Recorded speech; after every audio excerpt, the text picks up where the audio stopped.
By the way, just a bonus for you folks. Today is the longest day of the year. Oh, yes, it is. Summer solstice, the 20th. So tomorrow, it'll be shorter by 10 seconds. But it's amazing. I can remember when I was in the wintertime, it was 7 o'clock and the sun was just coming out. And now at 5 o'clock, my bedroom's all lit up. I'm sitting there, oh man, that's terrible. I like the wintertime. I sleep longer that way. Oh well. What's one thing that all Christians should do for each other? Okay, pray for each other, help each other. Anything else anybody want to suggest? Fellowship. I'm sorry? Fellowship, okay. Well, tonight's subject is going to be on the word encourage. We should encourage each other. Something we probably have not thought of. So, here's a story.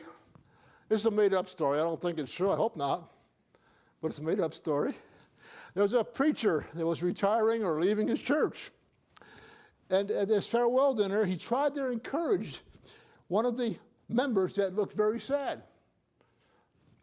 He said to her, "Don't be sad. The next preacher might be better than me." And she looked at him and says, "That's what they said before you came."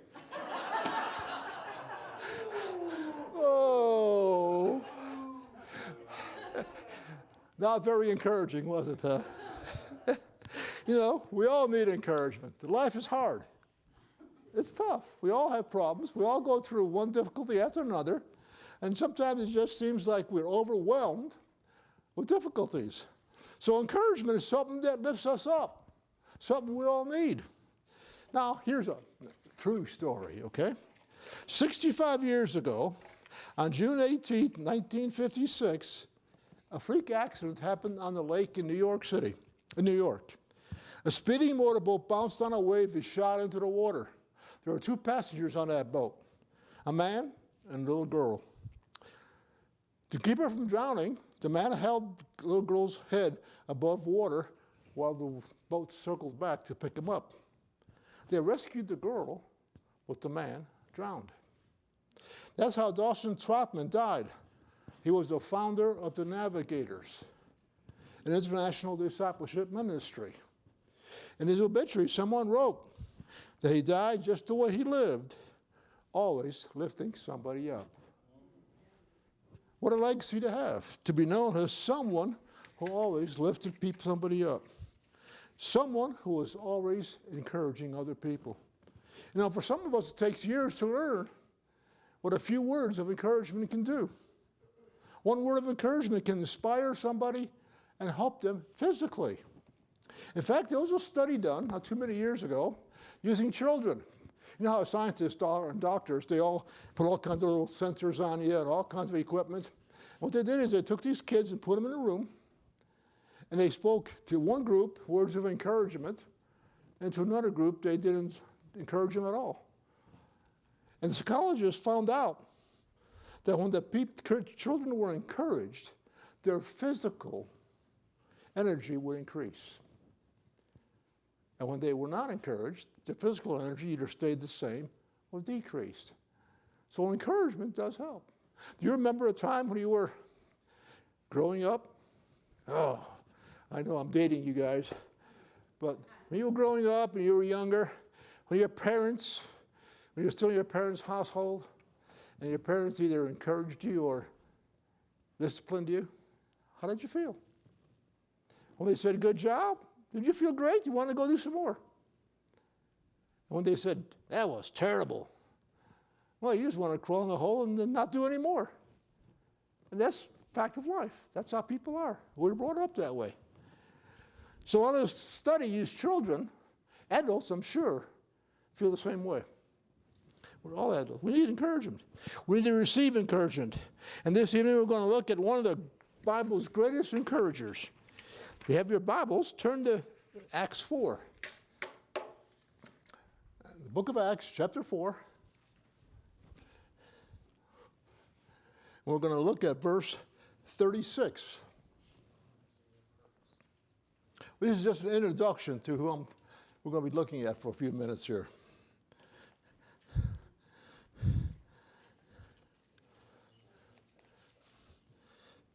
And Joseph, depending on your translation, they might have a different name for him, Joseph, who is also called Barnabas by the apostles, which is translated the son of encouragement, a Levite from the country of Cyprus. So we first meet Barnabas here, and later on he gets to be a major character in the Bible. But he is called the son of encouragement. I wonder why they would talk to him about that. What was there about this person that gave him that label? You know, the apostles were preaching and teaching.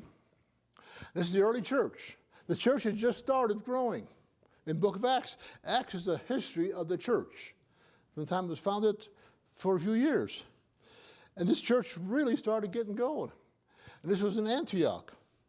The apostles were preaching and teaching every day, and more believed that Jesus was their long-awaited Messiah. And they were placing their faith in him and what he had done on the cross for them. They were all excited, on fire for God. The scripture said they were selling their property so that everyone in the church would be provided for. Now, this is necessary back in those days, because you know the Jewish temple, they provided the food for the orphans, the widows, and the needy. They provided them blankets, they provided them food, they provided them all the necessities they needed to survive. But when they came to Christ, they were kicked out of the temple. They were no longer allowed to receive these benefits. So, of course, the new church, the Christian church, had to provide for them. And what they were doing is they were selling their property and pooling all their money together so they could provide for the widows, the orphans, and the needy. This is necessary to help the people survive. There was no longer a time there was financial support was necessary. There was one man, though, that they singled out because he was very generous and he is an encouragement to other people. And that was Barnabas. His name is Joseph, but we don't know him by this name. This is the last time in the Bible you'll see him called Joseph. His proper name is used. His nickname was Barnabas. How many of us have a nickname for each other? Do you remember what your nickname was when you were growing up? Wait a minute. I don't want you to tell me.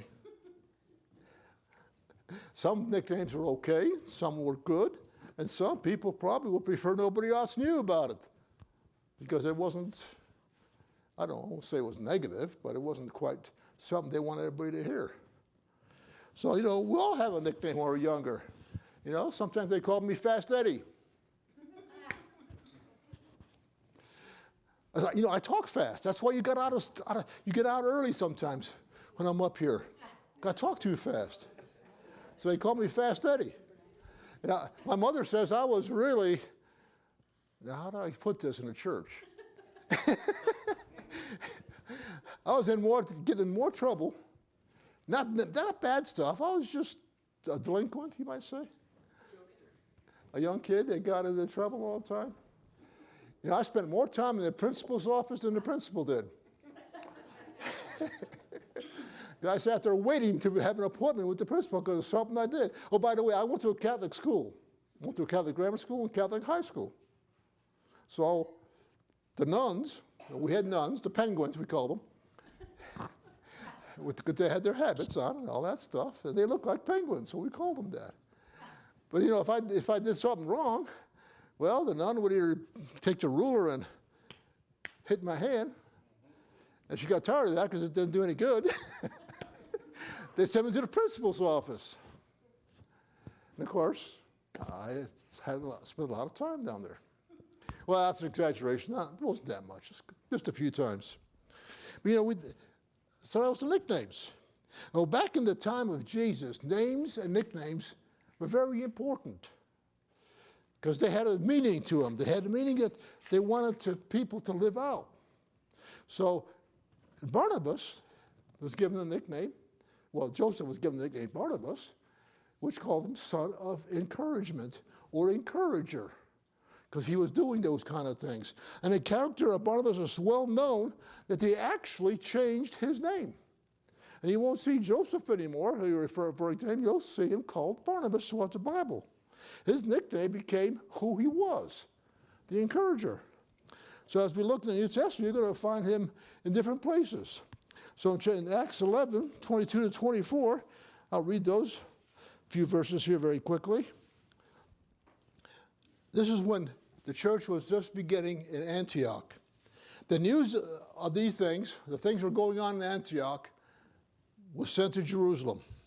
Came to the ears of the church in Jerusalem, and they sent out Barnabas to go as far as Antioch. When he came and had seen the grace of God, he was glad and encouraged them all with the purpose of heart they should continue with the Lord. For he was a good man, full of the Holy Spirit and of faith, and a great many people were added to the Lord. The church was expanding, trying to reach Gentiles. And by the way, as a bonus on the last part of Acts 11:26, it reads, and the disciples were first called Christians in Antioch. So that's when the name Christian came around. So he was sent there as an encourager. Everywhere Barnabas went, people were encouraged, and you'll find him doing the encouragement going on. So even the greatest apostle, Paul, was angry with John Mark. We'll get to that in a second. And he didn't want him to be a part of his ministry team anymore. And Barnabas chose to stay with him. Let's take a look at Acts 15, verses 36 through 40. Chapter 15. I'll give you a minute to get there. It's about 4 pages. It's on page, 1378 in my Bible. All right, let's start with verse 36.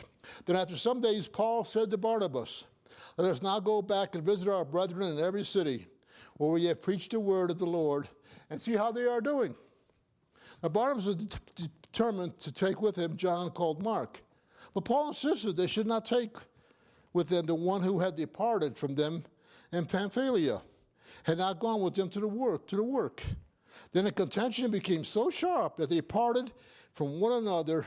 And so Barnabas took Mark and sailed to Cyprus, but Paul chose Silas and departed, being commended by the brethren to the grace of God. And he went through Syria and Cilicia, straightening the churches. So that tells you one thing. The early Christians had disagreements. No churches without disagreement, I guess. But they had disagreements. And John Mark, Paul didn't want it because he was a quitter. He took him on a missionary journey, and he turned around and went home. He quit. Didn't want to finish what he was doing. Barnabas saw a young man who needed encouragement. So based on what we know of John Mark, he probably was a teenager at this time. He wasn't a full-grown adult. Well, he was an adult, but he was teens, young man. So this episode happened around 52 AD, and John Mark became the writer of the Gospel of Mark that we have in our Bible. So this happened in 52 AD, and Mark wrote the Gospel in 64. So there's a 12 years difference there. And something in that 12 years changed his life. And it suggested, we don't know for sure, but it suggested that the influence of Barnabas on John Mark, his encouragement, helped him continue on and press on. Notice sometimes when you start doing something, feel discouraged. It's not going right. You know, people that do, carpentry or work on cars or plumbing or have some trade that they do, and they start working on, and all of a sudden, that part doesn't fit right. You almost get discouraged. You want to get up and walk out and start in something else. And sometimes you get encouraged. Someone, like your wife walks up to you, finish doing it. Or some such influence. But it's encouragement. People get encouraged. So if you think about the events of John Mark and others, you understand that Barnabas was a great encourager. So maybe we should be a Barnabas to somebody in our life, to people we come across. The Greek word that is used to translate encourage actually has a more different meaning. It says to call to one side, to comfort, to support, and to strengthen. That's what that word means. So we need to do what we can to strengthen others instead of tearing them down.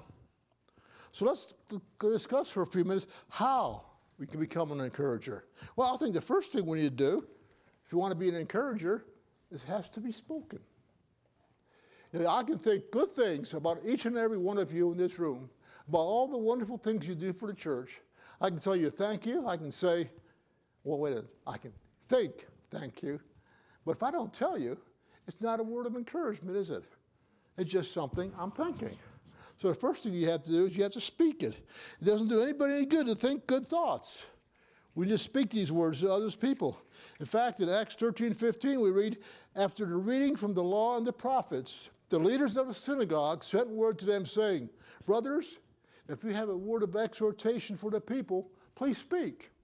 Now, what happened here? Well, what's going on in here is that Paul and Barnabas went to a synagogue.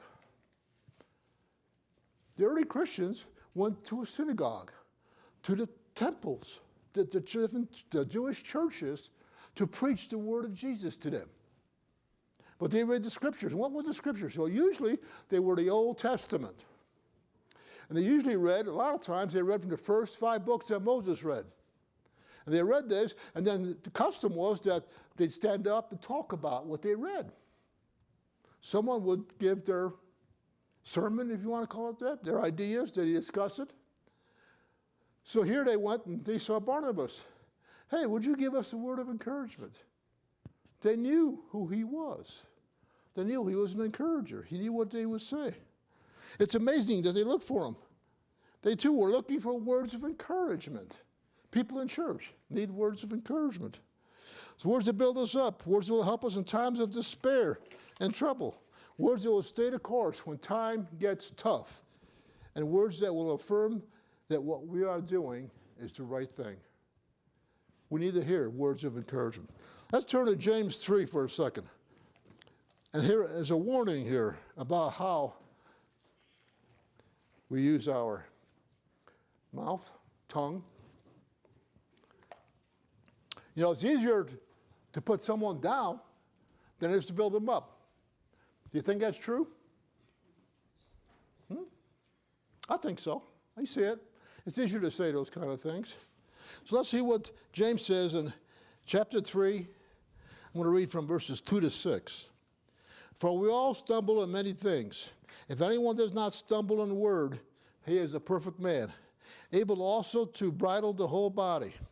And then we put bits in horses' mouths that they may obey us, and we turn their whole body. Look also at ships. Although they are so large and are driven by the fierce winds, they are turned by the very small rudder wherever the pilot desires. Even so the tongue is a little member and boasts great things.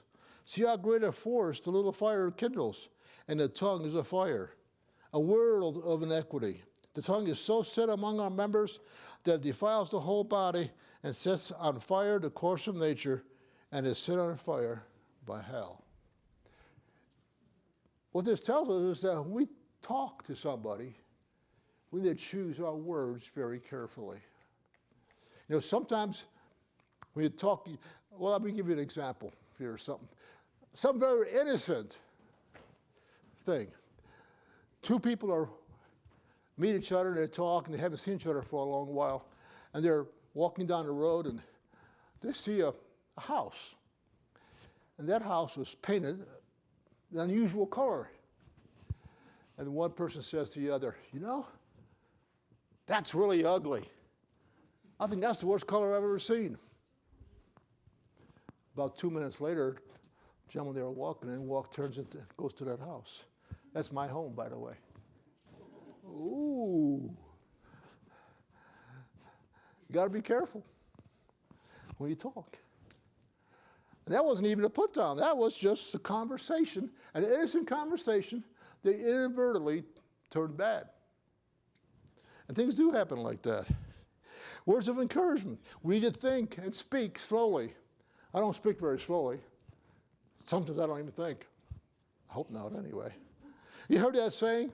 If you don't have anything good to say about somebody, don't say anything. Ann Landers had something that she once said. Said the trouble with talking too fast is you may say something you haven't thought of yet.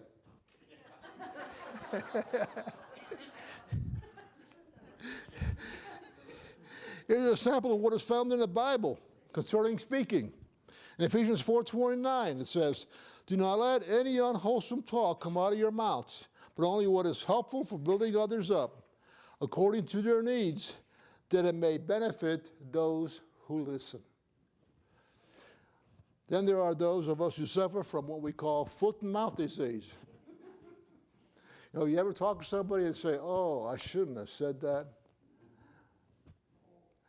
I do that on a daily basis. Sometimes in our impatience, we rush to say something, and we suffer from this dreadful disease. Our society today hasn't changed that much. We all have the same problem they had back in the time of Jesus. But you know one thing we have that's different? That dreadful internet. You know, we have Facebook and all these other sites. I'm not on Facebook, by the way, so don't look for me. You won't find me. But they have Twitter, Facebook, and all these other places, and that's how the world communicates today. I just want to, I'm not against that stuff, but if you use it, be very careful of what you say, or what you type. Because in the spoken word, back in time of Jesus, if I talk to you, me and you are the only two that know it. But today on the internet, it's on there, and everybody in the world, if you know how to get to your site, will see it. And one thing it is, you can't delete it. Oh, you can delete it temporarily, but someone wants to find it, they'll find it. It's on there forever. Just want to encourage you, be careful of what you put on there. And don't, if you don't want to be used against you, don't put it on there. And all spoken voices. Encouragement must be spoken. Fill your mouths and fill your mouths and different sides with words of comfort that don't split up people. You've also heard the saying, actions speak louder than words. Or, well, wait a minute, maybe it's a picture, it's just 1,000 words. Well, whatever. Action also is required. When you say something, follow it up with action. You know, it may not be true in every case, but in most cases it is. Here's a quote from Acts 9. When Saul came to Jerusalem, he tried to join the disciples, but they were all afraid of him, not believing that he was really a disciple. This is Paul. He's still called Saul before he changed his name. But Barnabas took him and brought him to the apostles. He told them how Saul on his journey had seen the Lord, and the Lord had spoken to him, and how in Damascus he had preached fearlessly in the name of Jesus. So Paul, Saul, was a converted man. He had changed. We can remember, he was on the road to Damascus. He had a letter from the high priest to go out there and grab Christians and put them in prison and maybe even kill them. And we met Jesus. He had a profound conversion, and he changed. Well, the Christians back in Jerusalem didn't know that. There's a whole bunch of people that when they saw Saul coming, oh no, they're going to go to prison. They're running scared. And Barnabas pulled up alongside him and says, no, he's a changed person. He was a witness to what had happened in his life, of how he was talking about Jesus Christ. The trouble Paul had was that most of the people didn't know him. His reputation preceded him as a persecutor of Christians. They thought maybe he was going to try to trick them. He's going to preach about Jesus, and then if they profess Jesus, he was going to arrest them. They didn't know who he was. So Barnabas took Paul to the apostles and stood up for him. He told them of Paul's conversion and how he personally had heard Paul speak about the gospel of Jesus. Just think what might have happened if Barnabas didn't do that.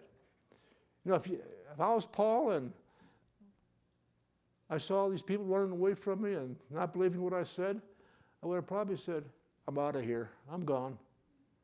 This ain't working out the way I thought it would. It ain't helping out. Would have been easy for Paul to say, these people don't like me. They don't accept me. Maybe I just don't belong here. But Barnabas took him under his wing and helped him out. Through his actions, he encouraged him. So Barnabas' actions matched his words, what he said. Do ours match our words sometimes? Our actions need to match what we say. It's just amazing to me how some people proclaim to be Christians, and yet they live a life that is so unchristian out there to the community in the world. And they don't have to be doing very obvious things. It's like, not today because it's too hot, but in the wintertime or fall when it's beautiful, you have your windows open in your car, and then you come home from church on Sunday afternoon, and you have a knockdown, drag-out discussion with your spouse. And the whole world can hear you. Oh, that's an insult, isn't it? Not very encouraging to other people. Things like that happen. People do that. And it shouldn't be. We should be careful of what we do wherever we're at. All Christians live in a glass house. Can I say it that way? People watch you. Your neighbor will come up to you at 9 o'clock in the morning and say, I didn't see you go to church last Sunday. What happened? And they're not churchgoers, but they know where you're going because they see you every day, 9 o'clock, 10 o'clock, whatever time it is that you leave your house. They know who you are. They know those things. So Barnabas encouraged him, watched his actions work, matched his speech. People sometimes also need a warm touch sometimes. Someone just to shake their hand, give them a hug, just smile at them. 7 days out of the week, 6 days out of the week, we live out in the world. The seventh day, we come here. Sometimes we just need to be encouraged. Somebody needs to say hi. Somebody needs to smile at you. There's a song that was written, I won't sing it, don't worry about it. You won't hear it. But it was written, and I can't remember, I think it was Stadler Brothers or somebody sang it. But it's about the reasons people don't come to church anymore. It was really funny because one verse in there says, and the preacher didn't even shake my hand. That kind. If you listen to the words of the song, you sort of wonder, no encouragement going on. People need to be encouraged, And most of all, people need prayers. What a wonderful act of encouragement it is to pray for somebody. The thing is, you need to let them know that you're praying for them, too. Sometimes in some churches I heard that people send out postcards to people that have been praying. I read an article in one of the Christian magazines or online someplace, I can't remember where, but I read it, where one church, the pastor of that church, every Monday morning sent out 5 postcards to 5 different people. And he did it every Monday, and it was always different people, okay? And it was just words of encouragement. And the reason he did that was just to encourage the people.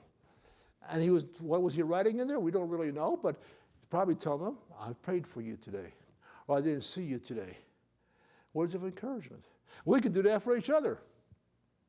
If you don't know who to pray for, pick up the membership list and start going down the list and pray for everybody in the membership. You don't have to do it at one time. You can look at the list, count how many people you have, and pray for first 5, first 6, divide it up.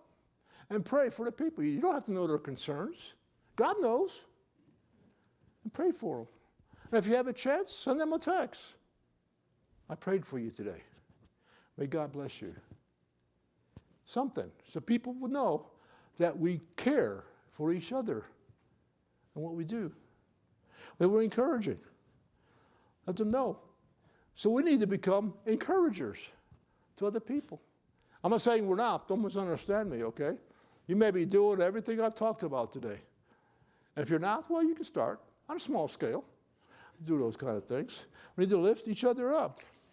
So we need to encourage one another in how we live. Because it's really a tough world out there. And folks, it's not going to get any easier. Handwriting's on the wall. When everybody can see those kind of things. So Mr. Barnabas here was a great example to that early church. And that's why he got that nickname, Barnabas. It translates to encourager. Maybe you can be an encourager to somebody else. I'd like to encourage all of you today. Keep up doing the good stuff that you're doing.